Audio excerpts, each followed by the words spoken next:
I'm Scott Wikle. You're listening to My Kind of Country here on Fish Creek Radio. And we have with us today a man that has contributed to the Bakersfield sound, and in particular Buck Owens, for so many years playing piano on countless hit records and live concerts. I'm very pleased to have Buckaroo Jim Shaw with us today. Jim, how are you today? Well, I'm great. It's a pleasure to join you. I really want to thank you for taking the time to do the interview today, and I got a lot of great questions to ask you, and I really appreciate you taking time out of your busy day. Not at all, and I'm looking forward to it. All right. I know you really didn't intend on a career in music, but how did that come about for you? I was in Fresno, California, which is about 2 hours north of Bakersfield, and going to college there to become an engineer. But I really loved music and had my own country band and my own little TV show in Fresno, and was playing 6 nights a week. And this was in 1969. I decided I heard about this brand new Buck Owens recording studio in Bakersfield. He was just finishing up, and I thought, wow, I'm going to go down there and check it out and see if I could rent that studio and record my band, and I'll put together some LPs. Of course, there was LPs in those days, and sell them at the club, and we could make a few extra dollars. And so I went down to Buck Owens studio in Bakersfield, and happened to be there the day that Buck was recording a song. It's actually New Orleans Cajun Queens, Mississippi Riverboats. I think Buddy had it out on his album too, but this is the Buck cut. And he'd hired a piano. He didn't have a piano player in the band, and he'd hired David Frizzell to play the piano, because someone said, well, gee, David can play a little rhythm piano, and he'll be able to play piano on your session. Wow, I didn't know that. Said, okay, and unfortunately it was a tricky little song, and had a lot of chords in it, and it was in a weird key, and then it modulated to a different weird key, and Dave couldn't get through it without making a mistake. And it just happened that Buck was told that out in the front lobby was the piano player from Fresno, and he came bursting through the doors and scared me to death. There was superstar Buck Owens right in my face, and he said, can you play that song? And I didn't know what he was talking about, because I couldn't hear anything out in the lobby. I guess he assumed that I knew what they were doing, but I just, kind of like in a bad movie, I just said, sure. and went into the studio, and he said, you want to hear it one time, run through it? And I said, oh yeah, absolutely. And then I somehow got through it, and he said, can you stay for the rest of the session? And I said, sure I can. And then after the session, he said, can you start recording with us 3, 4, 5 times a week, commuting back and forth? And I said, I'd be happy to do that. And so I figured that's all I was going to do. I was still going to college and working at night, so I was really a busy guy at that point. But within about 3 months, he invited me to be a Buckaroo. Wow. And I pulled the plug in Fresno and dropped out of school at 95 units and moved to Bakersfield. And I figured I'd do it for a few years and then go back to school. But I'm still here. It's been 44 years last June I've been with the company. So that was the longest part-time job you ever had, right? Yeah, so I've never had to look for a job. I've just been here the whole time. Do you remember the first show you played with Buck? I'm believing it was somewhere, I'm thinking it was Michigan or somewhere back east there, and it was kind of a fog, but I was used to playing in a club with a real nice sound system and good monitors, and we could hear what we were doing. And I remember getting out on that stage, and Don Rich and Jerry Wiggins and Doyle Holly, and counting off 1, 2, 3, 4, and all of a sudden it sounded like tin cans falling off the shelf in an earthquake in the grocery store. I mean, I couldn't tell what was going on, what song we were playing, where we were going. I just stood there in shock for a minute until I started catching what the beat was, what we were doing, and it was just a big roar. And then I started playing. You get used to it, though. Yeah. And got used to the new way of doing things. And but again, that first concert I remember was hilarious in hindsight. And then, of course, you played on so many different hit records. What are some of your memories about recording all those great songs. Well, I didn't. I missed a whole bunch of the wonderful stuff in the mid '60s, and by a couple of years. But I know that sometimes it's fun. When Buck got his studio, he went from 4 songs in 3 hours, bam, bam, bam, bam, get it done, to hey, I got my own studio, I got my own band. Why can't I mess around and experiment? So we started doing things. I think the first thing where we really started experimenting was the Bridge Over Troubled Water album, which was a controversial album, but that's when Buck was wanting to goof off and do something a little different, and he took a lot of flack for it. He said they're country songs because they had country lyrics, so we did all these various pop-ish songs, and then I think the next album was the Bluegrass album, and that was very different. And we hired Ronnie Jackson to play banjo, and that was fun. That was Ruby? Was that the name of that album? Ruby, the Ruby album, correct. Yep. And I think he had 2 or 3 top 10 records off of that, Rolling My Sweet Baby's Arms, and then I think that Made in Japan was fun because I got kind of featured on the Farfisa organ and playing that kind of a thing. And it was always interesting. Buck was a terrific guy to work for, very dynamic, charismatic, unique person. I admired him so much, and after the first couple of years as a Buckaroo, I was allowed to wear more hats in the organization. He asked me about, thought I'd get involved in the publishing, and I ended up taking over the publishing company from Bob Morris, who wanted to move back east, and I got into the record production end of it, and I remember years later when he bought his first TV station. He owned a lot of radio stations. He said, "Okay, Jim, we're going to have to get you a TV hat. We're going to have to learn TV." And it was fun. It was never boring. It was always stimulating and lots to do. So I know you did talk about TV. Obviously, around the Hee Haw show when he was doing that. How was that show filmed? And I've always kind of wondered, did you play the songs live in front of the camera, or were those pre-recorded? There's a mix. I missed the first season. I came in the second season and was there through the duration until Buck left in '86. So I was on 17 years. But we'd go back twice a year and do, at the beginning, the Buckaroos were the, I guess you could call it the house band. There was no Hee Haw band at that time that later on came out with Charlie McCoy and those guys. The first couple of years, people might remember that the Buckaroos backed up anybody that didn't have a band. Sure. Either they didn't have one or they didn't bring them to the taping.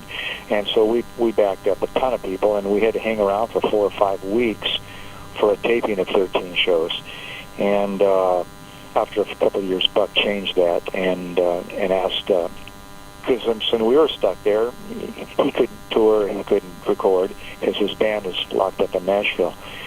But back to your specific question, since we had that recording studio, we would play the musical tracks in the studio, and then we would put the vocals on live at Hee Haw. Okay. So it was basically karaoke. Okay. And that way there was lip syncing. Lip syncing was, something horrible because it never looks right. But they didn't like the look of a piano on the set. The director joked that it didn't go with the hay bales, but very often on Hee Haw I was holding and strumming a guitar, and a couple times a steel guitar, playing harmonica, which I played in the band, things like that, so they didn't have to have a keyboard out there. But my piano, all that stuff was pre-recorded, so it didn't matter. And then I'm thinking around the last 5, 6, 7 years, Buck just said, we just kind of tired of doing it that way, and we wanted a little more energy, and we went back to playing live right on the set. Okay. Now, Buck kind of retired from the road, during that time. So you were 81. Yeah. Now, what were you were working as a producer for the radio station at that time, or? Well, no, I never. But we always had other jobs to do. At that time, when he decided to quit, like for instance, Doyle Kurtzinger, it was a circulation manager for a couple of his newspapers and magazines, and I just, like I said, I would take care of administration things, publishing deals, licensing, things like that. And so he just kept us around. He At one point, I'm thinking 300 or 400 employees. Wow, because that's he had amazing. Those stations in Phoenix, 4 stations there, and then he had 3 stations in Bakersfield, plus a TV station. Then, of course, when we got the Crystal Palace, there's 100 people right there. Yeah, yeah. So it was a big company, and he always had a place for us, and I always got, it was like a real job. I had insurance and 401k and, a steady gig. It was nice. And you are so still... when all of a sudden he got the urge, Dwight Yoakam urged him, etc., in the late 80s, we were around to go back. We were right there available, and he says, okay, let's do this again. Wow. He had those 3 albums that he released at that time. It was the Hot Dog album and Act Naturally, and I can't think of the name of the last one off the top of my head. Kicking In? Yeah, Kicking In. Kicking In was the one that he let Jimmy Bowen drive. He said, yeah. okay, you do it your way.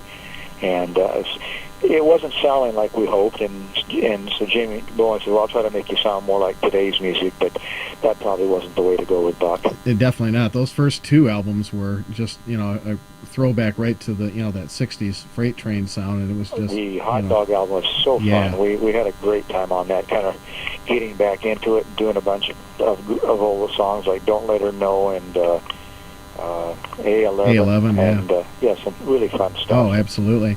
Now, were you involved in when he recorded with Ringo Starr? Oh, yeah, that was awesome. I actually am co-producer on that. We went to Abbey Road Studios in London, and it's the Buckaroos on that record, and then we overdubbed 2 other guitar players in Nashville later when the album came out. But it's the Buckaroos backing Ringo and Buck. We got to hang around with Ringo and listen to Beatles stories, and got a great picture of he and I sitting in the commissary there, and it's definitely a highlight for me. Definitely. I know the Beatles were always big Buck Owens fans. I read a story that they always had a standing order to receive any album that he put out. They wanted to make sure they got it right away. Yeah, that's what I heard too from Ken Nelson. I want to ask about a specific show, and you may or may not remember this, but I believe, if I'm not mistaken, it was the last time that you guys went out and did a show outside of California, and that was actually in Michigan. It was in Sault Ste. Marie in 1999. Do you happen to remember that show? It was at Keewaydin. Was that the Wee Fest?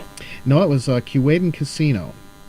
Oh, yeah, the casino. That was the same trip that we did the Wee Fest. Okay. How did that come about? Well, I don't know. I didn't book it, but that wasn't our favorite thing to do. Sure. And, a lot of times when you go to those kinds of shows, you're subsidized by the casino people, mm-hmm. and, a lot of those people don't even know you are. They just wander in there and they watch your show, and it's not, your hardcore fans and the excitement and energy. And the contrast is that is the same tour, I think, that we did the Wee Fest in front of 30,000, 40,000 people, and they were just going nuts.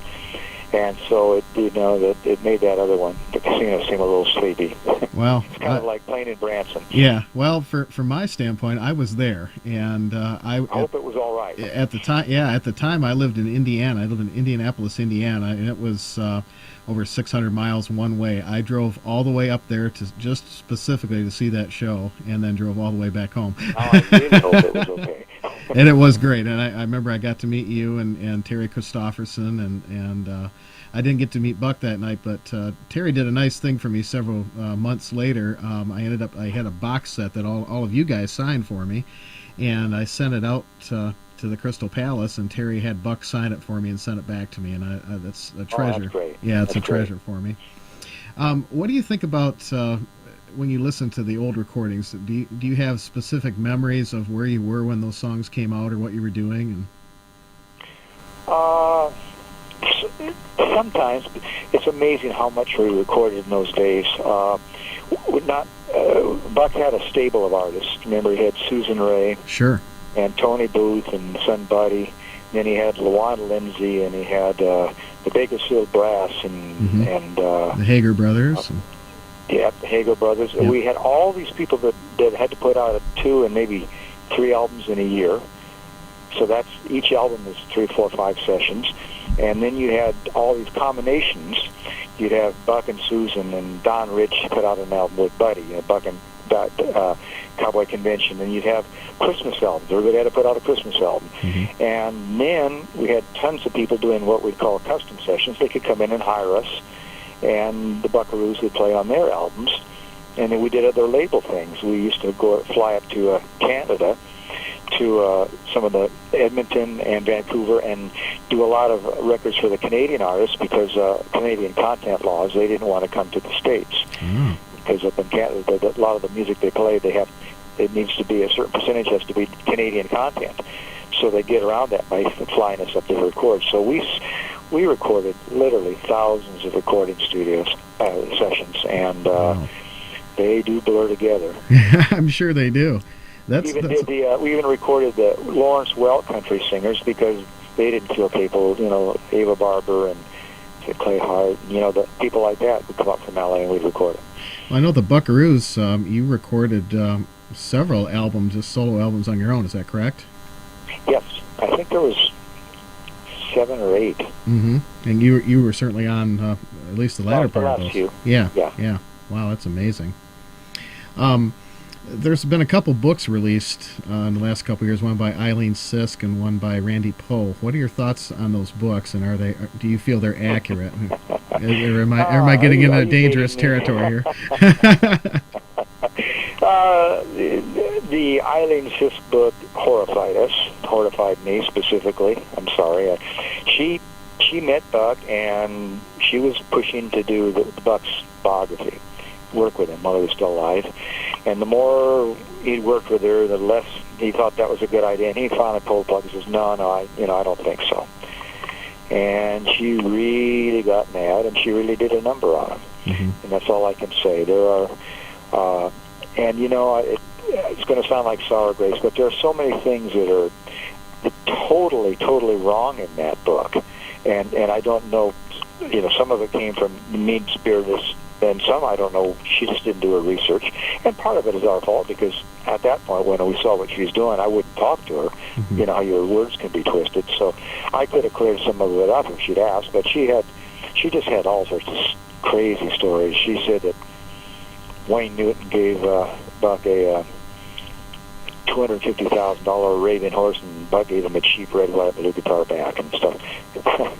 That all came from the picture of Wayne and Buck with a horse between them at a big party in Vegas that I happened to be at, where Wayne was showing off his new Arabian horse. He didn't give Buck any kind of a horse. All sorts of things like that never happened. And so we just decided the best thing to do was just, if we made a big noise, it would just call attention to it. We just hoped it would go away. Meanwhile, Randy Poe, who was a friend of ours, we thought could be a great writer. He was a very successful writer. As he was digging through the stuff to do the biography, he realized that we had hundreds and hundreds of hours of Buck's of tapes talking, because he wanted to write a book someday. Mm. And he said, we have enough to write Buck's autobiography in his own words. Wow. And it took him months of sorting through it all and get it in chronological order and putting it all together. But it's an autobiography. And so obviously that's the book Buckham. And we feel it's a terrific book. And the other one, again, it's just somebody that had an axe to grind, I'm afraid. Mm-hmm. Mm-hmm. Now, Buck obviously in the later years had some health issues, and I did notice one of the things when I saw the concert, he was using a different style of microphone that he had right up to his mouth. Was that specially what designed? What are you talking about? Was it the headset one? Yeah. Yeah, he was just starting to experiment with that, where he didn't have to be stuck in the mic position. That was Garth Brooks had started doing that, and so that was probably pretty early on, and. The catch is you sacrificed sound, and then unfortunately in 93, mm-hmm. No, I'm trying to remember. No, of course it would have been years earlier than that. I'm trying to think. He had surgery and had about a third of his tongue and throat cut out because of throat cancer. Okay.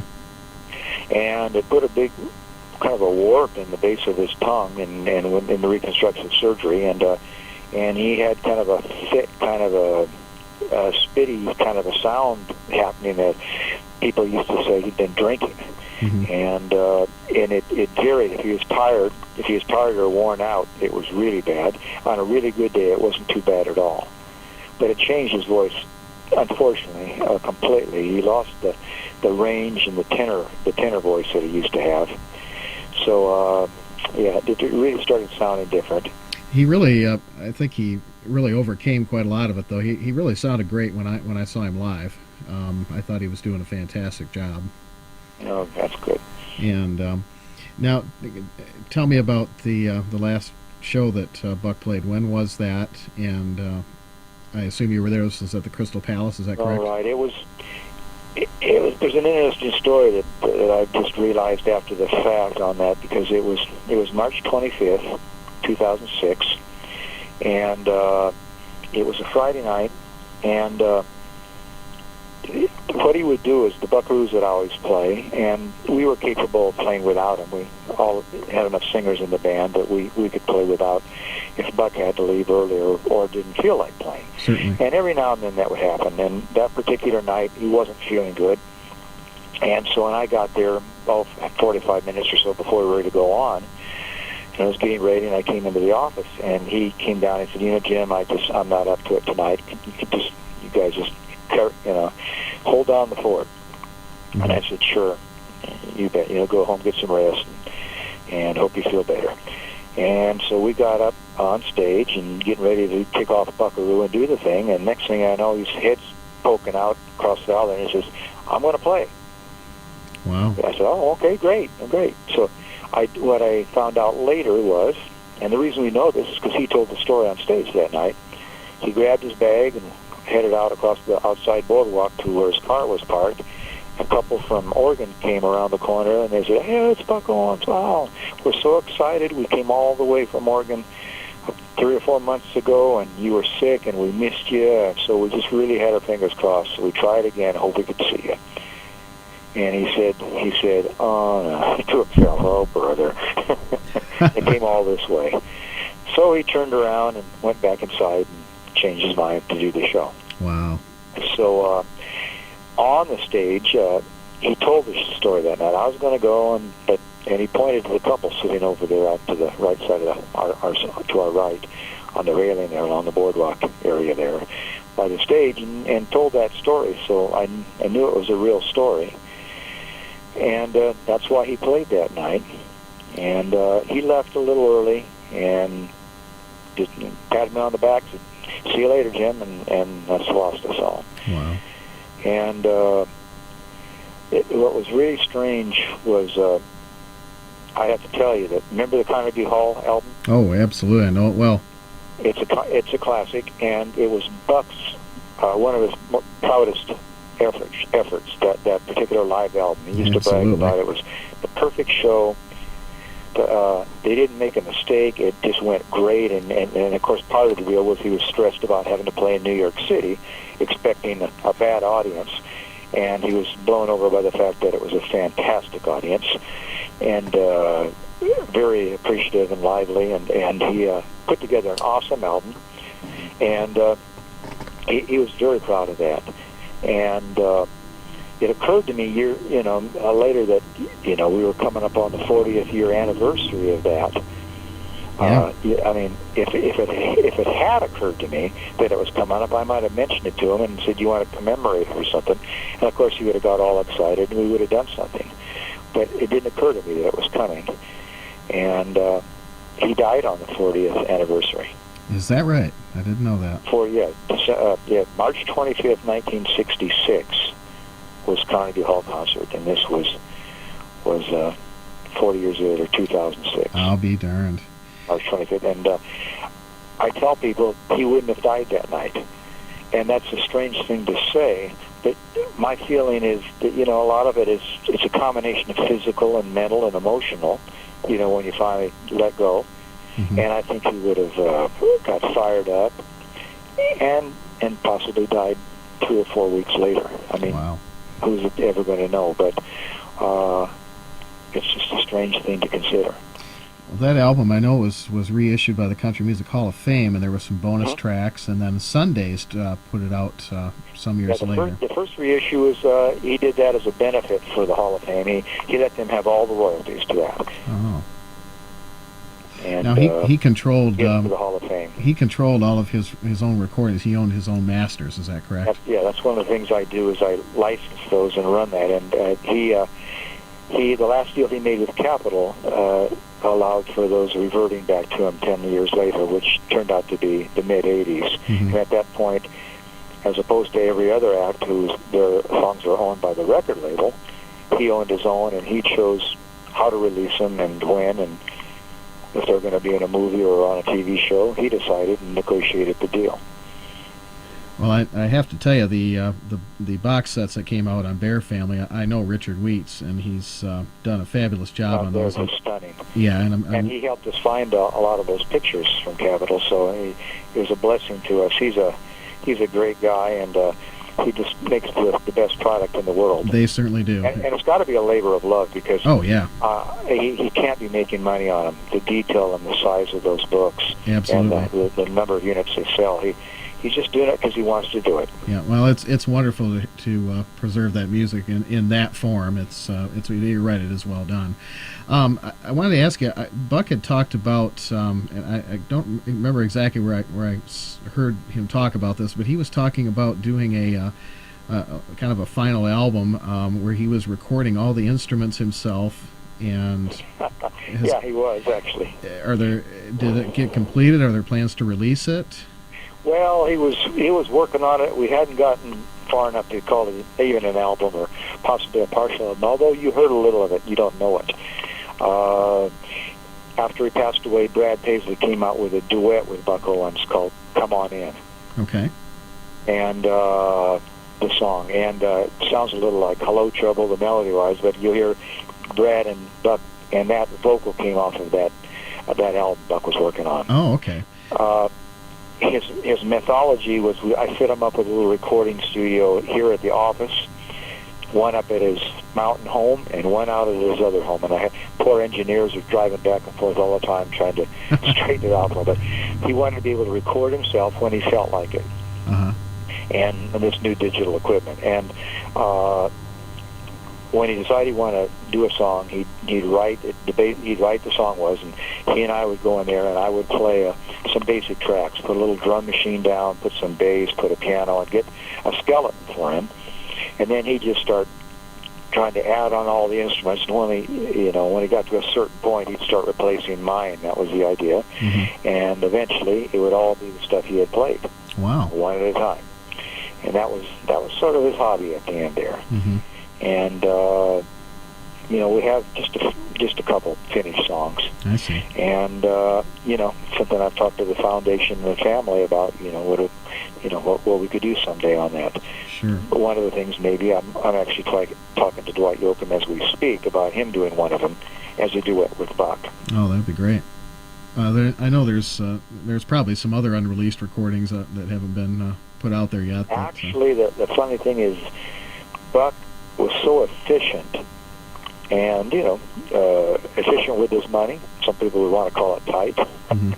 But he didn't want to waste the studio time. I mean, if he recorded something, we finished it and we put it out. Mm-hmm. A lot of people, acts, you can go back there and they have all these things that they didn't ever release, so you could put together albums from this. I'd be hard-pressed to figure out how to do that with Buck, because we've scratched our heads on it. We did come up with the stuff that Omnivore Records did. Don Rich recorded that. Don Rich sings George Jones. Yep. And we cut that with Don back in about 71, I'm believing, 71, 72. Buck had the idea, and Buckaroos and Don went in there and did it in the studio, and it just sat there. Nothing ever happened with it until just a year or two ago. Yeah, we've played some of those tracks on my show. It's a great album. It really is. Yeah. That's amazing. So are you you're obviously still working for Crystal Palace, and you are still employed by Buck Owens Enterprises. I technically work for the foundation, mm-hmm. the Buck Owens private foundation, and which owns the Crystal Palace and owns all of Buck's song publishing and copyrights and masters and all that kind of stuff. And that money that money that comes in hopefully will help subsidize the Crystal Palace and keep it going as long as we can. That's great. Are the Buckaroos still playing at the Crystal Palace? We play. We were playing every weekend, and now we're playing a couple times a month, a couple weekends.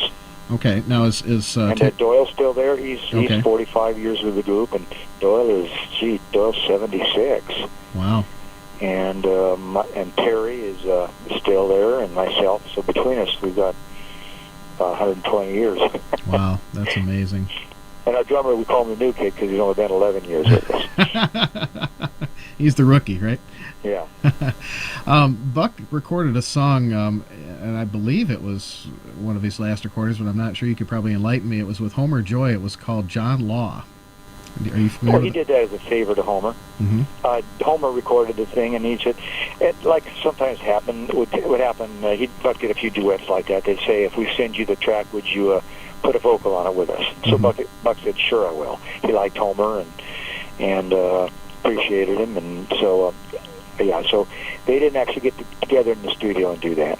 Was that We lost Homer too. Okay? Was that one of his last recordings then, or? John Law? Yeah. That's another Homer Joy song. Yep. Was that one of his last recorded recordings? it on. We recorded it on Hee Haw. You know what? I'm embarrassed. I can't tell if we ever put it out on an album or not. I could look it up, but I can't figure it out right now whether we released it or not. And in the fans out there, if any of them will hear this, they'll say, "Well, of course he did. It's on the such and such album." Yeah. I'll have to look that one up. I of course, people that know Homer Joy, he wrote the song Streets of Bakersfield, and he was a terrific artist in his own right. And he had a heart transplant, hung in for a few years after that, but he passed away a couple of years ago. Yeah. Do you have any future projects or goals that you would like to pursue? Some things maybe you haven't done yet. Well, are you talking about the company here and what we're going to do? I think we'll just have to kind of react to other acts. Our mission statement is to keep Buck's music and likeness and videos, etc., out there, hopefully, so he won't be forgotten. Mm-hmm. And we've noticed that over the decades that I've been here, 4.5 decades, that things go in cycles. Absolutely. And I think I'm just going to guess you probably agree with me that right now the top 100 country, this plane isn't really very good country. No, sir. And it's happened before like this, and I'm hoping it comes back. Real country comes back, and I hope other generations rediscover Buck Owens and some of the classic people, and we'll be there to help them. Well, we've seen here at Fish Creek Radio, my show, I play classic country, and I also feature albums by classic artists, like Gene Watson and T. Graham Brown and these people that are still releasing new material. Right. And there's a tremendous following for it, and the pendulum kind of seems to be swinging back in that direction, and you're seeing a lot of tribute albums. Vince Gill did the Bakersfield album here recently, and came to the Crystal Palace and performed that. It was awesome. Yeah, that's fantastic. That was quite touching. His doing Buck's and Merle songs like that. Did a wonderful job. Well, Buck Owens' music stands the test of time. It's when my wife and I do a road trip, that's always her favorite thing to listen to is Buck Owens when we're going down the road. So I don't think it's going anywhere. Anybody that listens to you it has the opportunity. They extended it a full year, but the Bakersfield Sound display at the Hall of Fame is phenomenal. It is great. I was there right after they opened. I was a little worried about how much neat stuff of ours we had to lend them that left Bakersfield, guitars and suits and things that I miss at the Palace. But when we got to fly back there at the opening and see what they did with it, and it's just so neat. And it went so big and had such great crowds.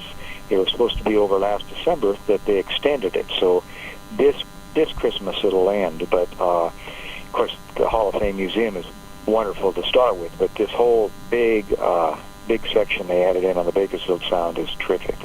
Everything Buck and Merle and Red Simpson, it's really neat. It certainly is. And then they flew us back out a while back, and the Hall of Fame did, and they did a panel discussion and concert and did for the Buckaroos, and Willie Cantu is still alive in Nashville and doing well, and he joined us.